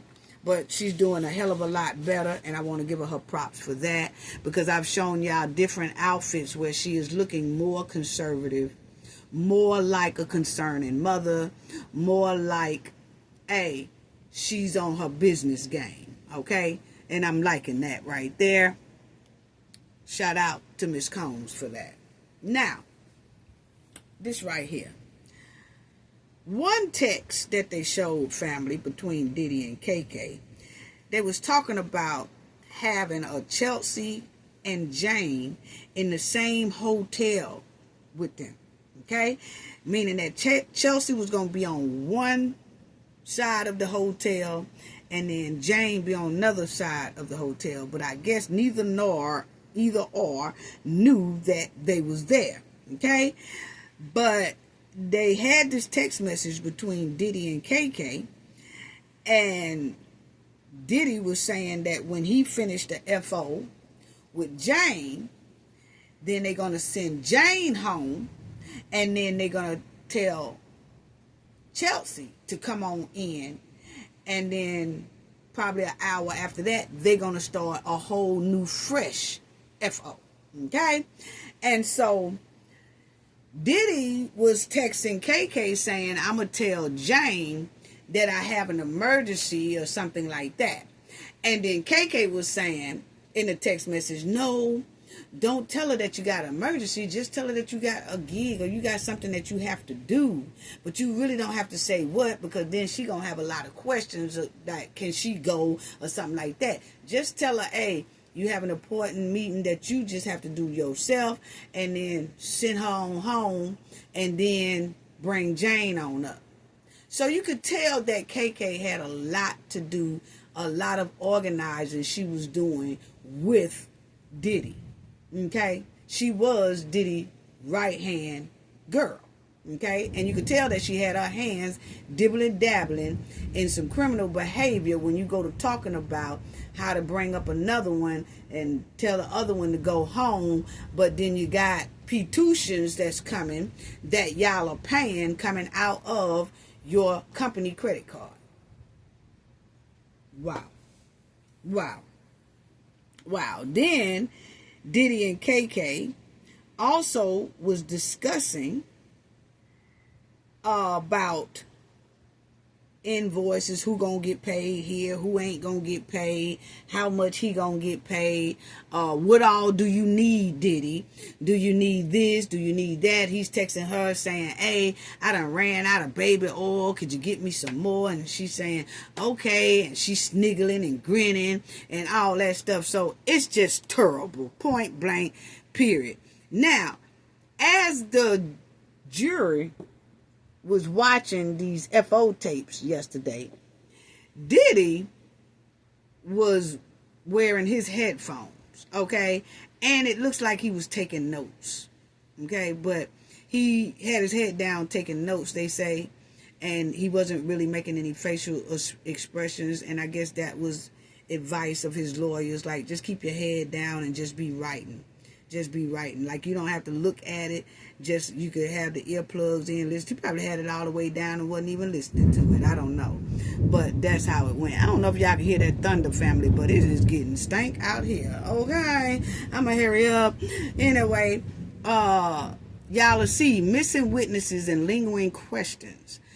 They are. There's the missing witnesses, and a lot of people are still having questions about why didn't Gina show up? And, you know, the prosecution said, oh, well, they couldn't find her, and her lawyer won't answer the phone.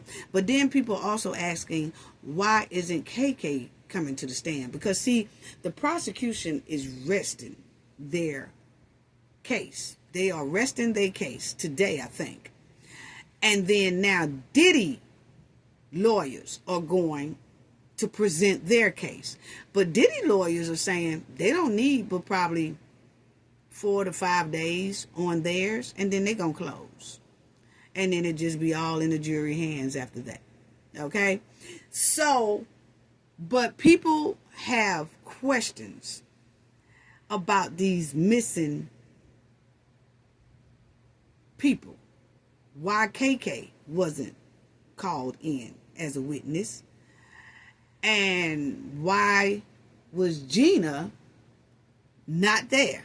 Then you know they had another one that didn't show up. So, you know, you just had a lot of people questioning that.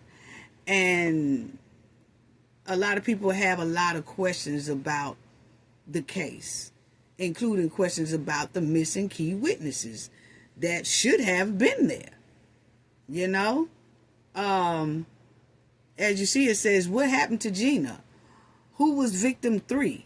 Because, you know, there's another victim that never was supposed to come to the stand, but didn't. Okay? But who was victim 3 in the indictment? The government said they were unable to get a hold of her, and she did not testify. Okay? Ramina said. Was she afraid, embarrassed, paid off by Combs, or was there another reason why she didn't comply with the subpoena? Regardless, it was a mistake for the prosecution to list her as a victim when they did not have assurance that she would appear. Okay? So a lot of people are saying, because they were saying that Gina was going to appear and she was indicted and subpoenaed, but she never showed up. But then they kept on using her name in court. Like a lot of victims, a lot of people who was testifying, a lot of people who was testifying was saying Gina's name a lot. but Gina is not part of the trial. You see what I'm saying? So I feel like what they're saying is Gina's name should have never been brought up in the trial, and they should have told their witnesses, don't bring her name up. Just, because she's not a part of this trial, and we can't get her in to verify that. And the defense can't even question her to verify that. So why did y'all even still have her on the list to be a witness when y'all wasn't even intending on bringing her in? Once y'all see y'all couldn't find her, she should have been left off of this trial, and her name should have never been brought up. That's basically what people are saying. And then a lot of people are saying, and why isn't KK? Because her name came up so much. And they said that they were just wondering why Diddy chief of staff, KK, wasn't called in to testify. They called in Brandon Paul, supposed to be the street candy mule, but KK was basically running the enterprise. She was. KK was basically running the enterprise. So why didn't they bring KK up? That's what a lot of people are just saying. It's a lot of questions lingering around this here trial. And I think Diddy lawyers are going to use that when they start presenting their case this week. About a lot of things y'all heard, KK was doing it, not my client. I can see somebody saying that now. I don't know if they would or not. But now we know about the windmilling and the abuse part of Diddy, but that is not what this case is about. This case is about racketeering, conspiracy, and S-trap and P-tutions, okay? And KK had her hands in a lot of this organization of it, okay? So that's why people are saying, why didn't the prosecution bring her in? And that's going to be something, again, that Diddy team can use. They kept bringing her name up. A lot of the witnesses were saying, oh, well, I told KK. Oh, well, KK told me to do this. Oh, well, KK said set up this. Well, KK set my travel. Well, KK told me don't worry about it. Well, KK sent me to the doctor to get a BBL.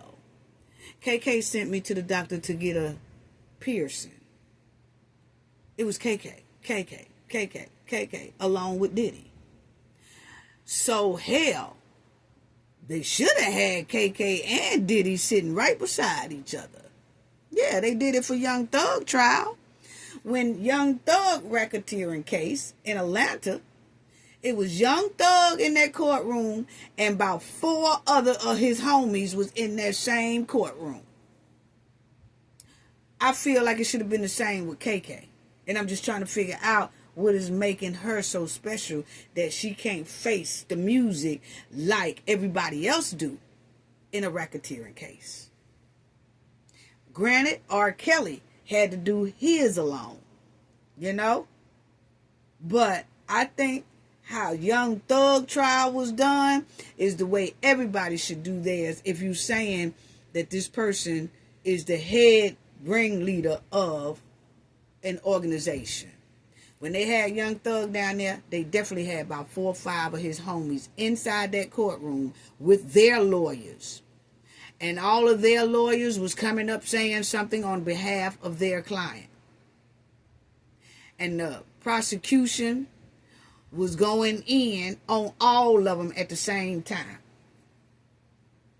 And I think it should have been done this way with Diddy, because KK is obviously Diddy right hand girl with organizing this thing here,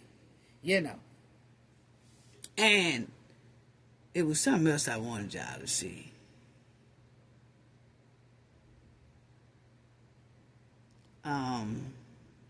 Yeah, I just think that then you had the Homeland Security also was showing some more text messages, and he was basically showing how Jane traveled all over the place along with P-Tutions, okay, on Diddy's business card. And these records show that Sean Diddy Combs paid for Jane and others to travel to participate in FOs in various cities, including Los Angeles and Miami. Okay? And the FOs, you'll see text from Jane and Diddy show employee involvement in setting up FOs and street candy use. Okay? So they were saying that they was doing these things all up in New York, Miami, Los Angeles, even overseas. That includes making travel arrangements for Jane and for male P-Tutions and entertainers. Okay? And it says, right here, one of Jane's text messages says, I'm so, you know what? I need you, Jane Doe said in a text to Sly Williams. She also talked to him about booking flights and other travel arrangements during their communication. Combs was messaging travel aide Jessica about getting Williams, which is Sly, across the country, making the plans and arranging things between these P-Tutions and Jane. So see, it was just a lot going on. And this Jane Doe, boy, I tell you, this thing was off the chain. Then you'll also see a text message between Jane and KK. Jane says, hey, hon, I think I'm having a bad come down. Want to make sure that Sean Diddy is okay. Jane texts KK, whom said Combs was fine and suggested medication Jane could take to feel better. So you see what I'm talking about? I told y'all that KK was the comforter too. They called her when they was feeling bad. They called her when Diddy was windmilling on them. They called her when they trying to make FO arrangements. Because see, she handling the money. So she telling everybody what to do, how to move, how to organize, and how it's going to be, okay? And then she let Combs know how it's going to be, okay? But the thing is, you will see here that Jane was talking about she's having a bad come down, which means that the next day, that some people call it hangover, but you know, in their case, because they doing the street candy, what she's saying is, man, she's feeling bad, and that she want to know if, Diddy is okay because he most likely took more than her. And so KK said, oh yeah, he fine. But KK suggests her some other type of medicine to take. Well, the girl just said she came down. Why is you suggesting medicine to her as if you a doctor? You could be messing her up. Didn't say drink water, get some juice, get some soup, none of that. Oh, just take some medicine. You'll be all right. See, this KK need to be in that courtroom, in my opinion. Anyway, you will see that Diddy is asking KK, there's no more baby oil, Combs said in an audio message to his chief of staff, KK. And KK chuckles. I told you, KK got a habit of laughing at Diddy. See, that's another thing that's a red flag. Remember I told y'all when her and that street candy mule was behind Diddy back sending messages talking about, is he high? Or is he Birkin bag high? Or is he Gucci high? Is he this high? They laughing. Kiki. Then here, you hear Combs say, hey, I done ran out of baby oil. I need some more baby oil. There go KK, crackling. Kiki. She need to kiki up in that courtroom, for real. But anyway, I don't know what her immunity looking like. And if she don't have immunity, is they going to go after her next? But my thing is, in a racketeering case, she should have been up in that courtroom with Diddy. No matter how much she wanted to avoid being in there.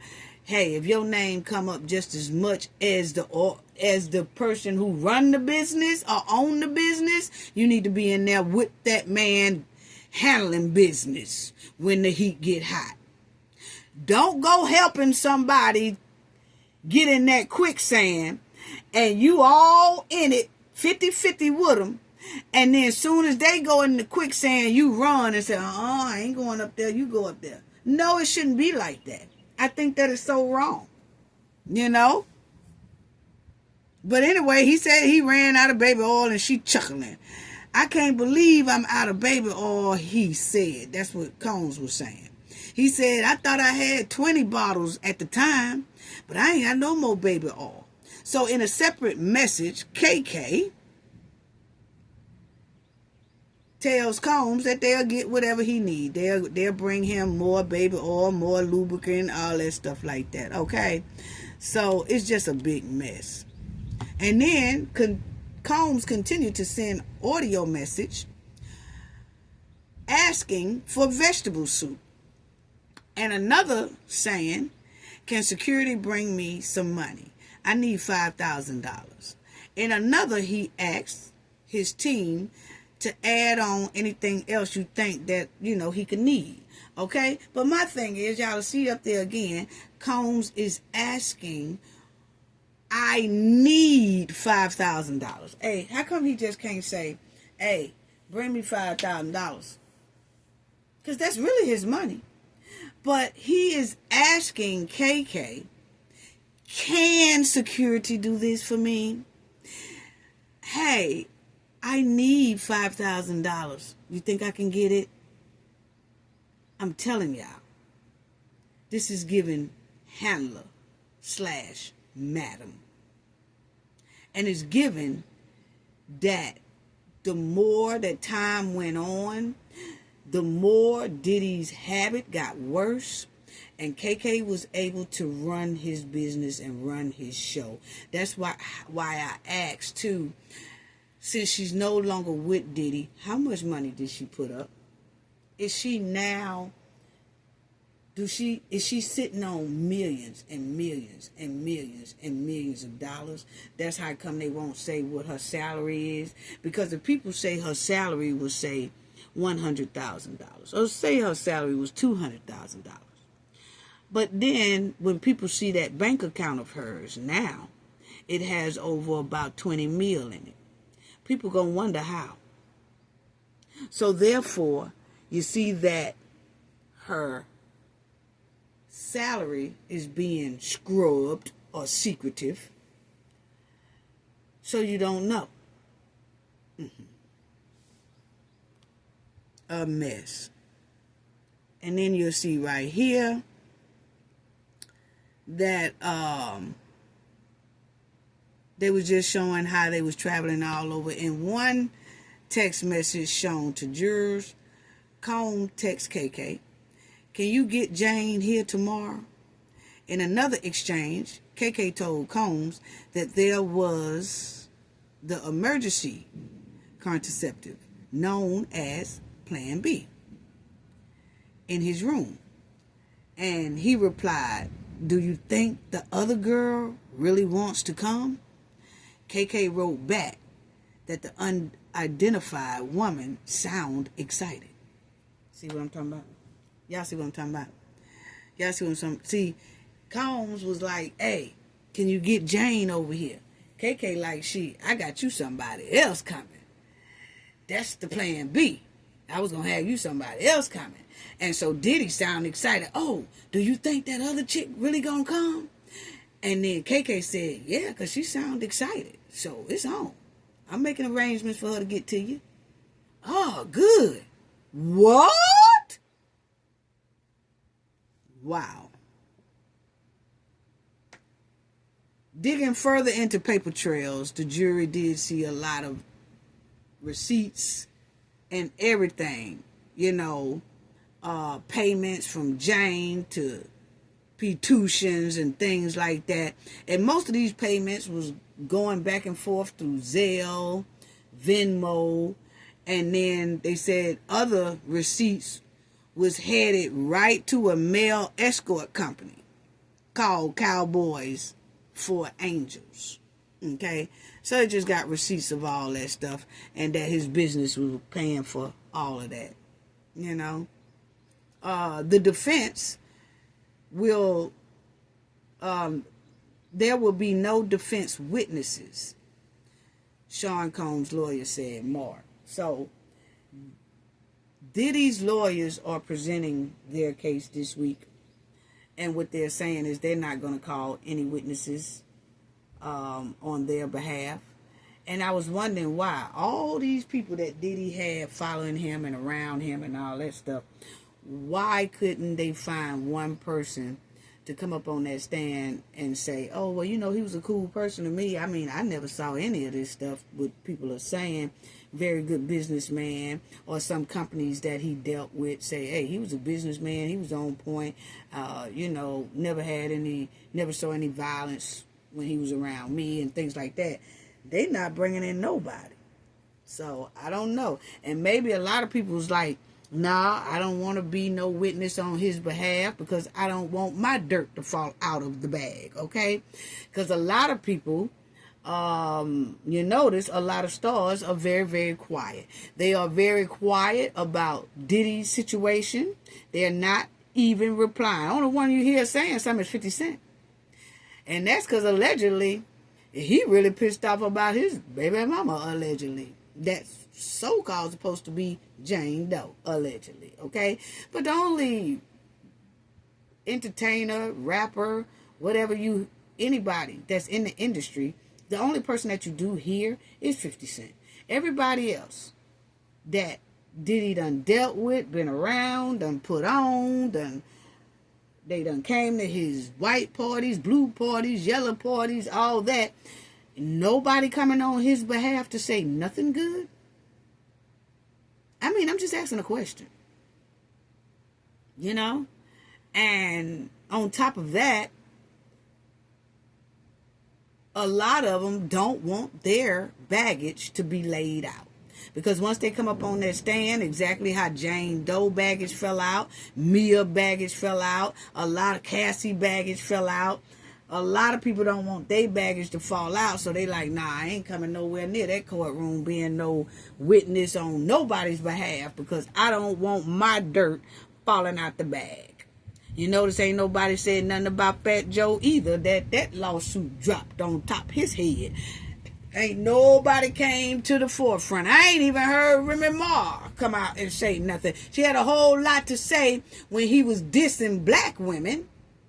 But now that this lawsuit done fell out and receipts is on top of that lawsuit, attached to that lawsuit, audio is attached to this lawsuit, Remy Ma ain't saying nothing. Why is that? I'm just saying. She ain't even coming out hard for her Fat Joe. And then you got R. Kelly, where he keeps trying to put in appeals to the Supreme Court, and you don't hear none of R. Kelly's so-called friends saying anything on R. Kelly's behalf or coming up to the courtroom, even vouching for him to the judge about letting the appeal go through. None of that. You see how quiet everybody is? That's alarming within itself. I'm talking about within the industry. That's alarming within itself. It's a lot of... Just think about all the rappers there are.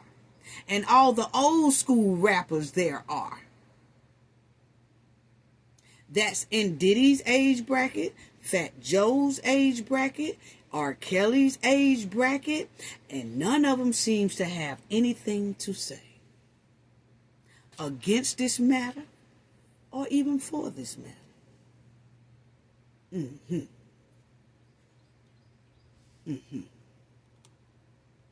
Anyway, Diddy, and then I'm gonna close out. Just like I said that Diddy, that you remember I told y'all, I said, and they doing a little better now. But you remember I used to say a lot, why do they have his sketches looking like the Good Times painting? Good times are really, baby. Why do they have his pictures looking like he fresh off a Good Times painting? Okay? Anytime we're in the wrong, making it happen. Why do they have Diddy looking like a good times painting? So I have said that a lot. Okay. Now, keeping your head underwater. But check it out. It says 3 women have full control over Sean Combs' image, at least until the end of the trial. So these are the women who do the sketches for the papers, okay, for the internet. They draw so we can kind of get a feel and a picture of what's going on in court. They are the sketch artists, okay? And so Diddy has told one of them, hey, I ain't feeling how you have me looking, G. So right before court one time, he said, hey, look here, I'm really not feeling the way you got me looking on these sketches. It's really, I'm just not feeling it, okay? And so this person here has been doing sketches in 1970s before starting her courtroom career, okay? Her name is Rosenberg, Jane Rosenberg, okay? So Diddy went to Jane Rosenberg, and last Thursday from his seat, Combs turned to Rosenberg and he smiled at her, but he also told her, I look like a koala bear, she said. And the look on his face, she said, he was like, hey, soften that up a bit. Like, hey, look here. But I'm telling you right now, he told her that the ladies and stuff, the 3 ladies that does these sketches, he just told one of them, Rosenberg, said, hey, look here, you making me look like a koala bear. No, Diddy, they had you looking fresh off a Good Times painting, okay? Good times, really, baby. Yes, they have you looking like Good Times, fresh off one of those paintings, okay? But Diddy said that she got him looking like a koala bear. Now, she said she had to Google koala bear. What? Anyway, family, she said she had to Google up koala bear to see what Diddy was talking about, that how he's saying she have him looking on sketches. And so she said, I saw what he meant, Rosenberg said. They have a white goatee. Okay, so that's what she said. She know what he meant, that they have a white goatee. But anyway, he was trying to tell them, like he said, soften that up a bit. Okay? He basically talking about his whole image. Rather they have him having those big old lips, wide fat lips, head big, and all looking fresh like off of a Good Time painting. I'm sorry. So he did say soften that up a bit. So evidently he can talk to them right before, like not have long conversation with them, but he's able to say 1 or 2 little things to them, and then that's it. Okay, so he said that, and so hopefully they will soften it up a little bit and stop making our people look like we fresh off of Good Times painting every time they are painting for the courtroom, okay? And sometimes they do very well, because I think this right here is a nice sketch.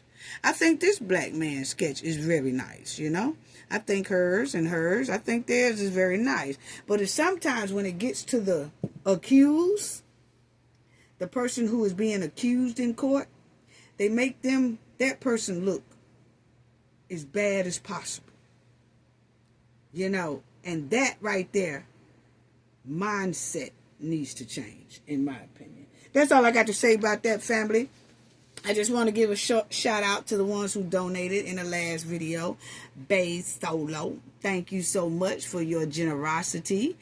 Your donation is greatly, greatly appreciated. Sending love and hugs to you. So thank you, Bay Solo, for your generous donation in our last video.